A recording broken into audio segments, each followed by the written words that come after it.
Hey everybody, Justin Cherish here on my Hypermotard 2008 model 1100S and doing the corner exhaust mod. This is my third video on this, and what I've done, I went ahead and cored it out. I showed you how to do it on my last video, and now we welded the cap back on here. As you can see, just get you just a good enough weld just to hold it in place all the way around through there, because your cap piece right here is going to hide all of that anyways. So running a good bead of weld, and make sure you sand all the paint off of it first before you weld. At first we had a hard time welding because the paint was in the way, so we went back with a wire brush and scratched it up real good and then welded it all together. But I got the cap on there now, and also I probably should have told you this before, there's actually a little round piece, like you see this ring right here, and then there was another little small ring right there. That was that pipe that we took out. We took, I think it's a 2-inch hole saw, and cut it from the back side. This is the front side. We cut it from the back side while that cap was off, and we knocked that out of the way. So that's one thing you want to do before you weld this back together. I should have showed you that in the last video, but I didn't. I forgot. But yeah, make sure you take that cap off. That way it'll be, you'll have a bigger opening. But as you can see down there, we did cut that pop off down there, and it's cut off for sure with that torch.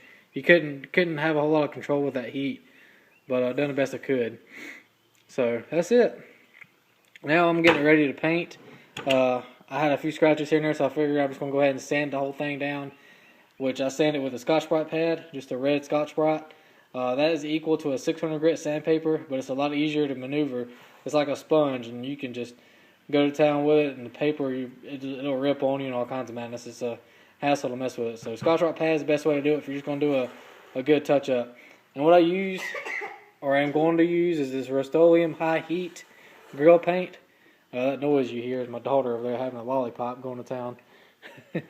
Crazy.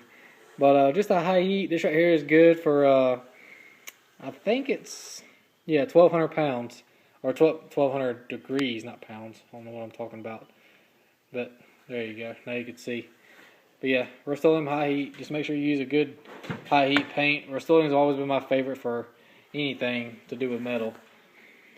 But that's it. That's how you do it. Just scuff it all down and then clean it like a degreaser. Get all the old crap off of it and then paint it. Let it sit for a little while, and you can start putting everything back together. My next step after I paint it is going to put these caps on, and then put my stainless steel rivets, which is right here. I chose a 3/16 because that's pretty much all they had in stock. See if I can get my camera to focus on it. There you go, 3/16 stainless steel rivets. So that's it. And then make sure to take a 3/16 drill bit and drill that out. Drill it out with a 3/16 drill bit, and then pop your rivets in there with the caps. So any questions, just let me know, and I want to have my last and final video once I get everything put back together, and I'll let you hear how it sounds. I took a video of it with a stock exhaust, my very first video on it, and then now this is going to be my fourth video. Well, this is actually my third, but my fourth video is going to have the sound and everything on it. So alright guys, let me know if you got any questions or anything. I'll answer them as soon as I can. Have a good day.